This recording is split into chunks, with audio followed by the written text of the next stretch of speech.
దండం దశగుణం భవేత్ అంటారు. అంటే సామ దాన భేదోపాయాల ద్వారా లొంగనది దండం ద్వారానే లొంగుతుంది అన్నటువంటిది. ఇప్పుడు అట్లాంటి పరిస్థితే మణిపూర్లో జరిగింది.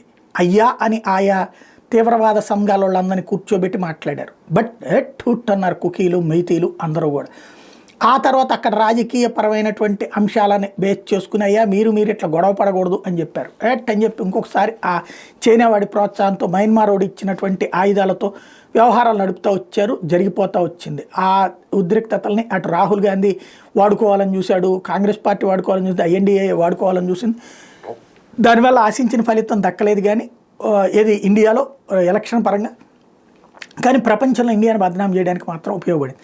అయితే ఆ తర్వాత ఇదంతటికీ కారణం అవుతుంది రాజకీయ నిర్ణయాలే అన్న విషయం తెలిసాక రాజకీయ ప్రభుత్వాన్ని పక్కన పెట్టి సైన్యానికి అప్పచెప్పాక ఇప్పుడు తాజాగా ఈ 17 రోజుల్లో కీలకమైనటువంటి పరిణామాలు జరిగినాయి.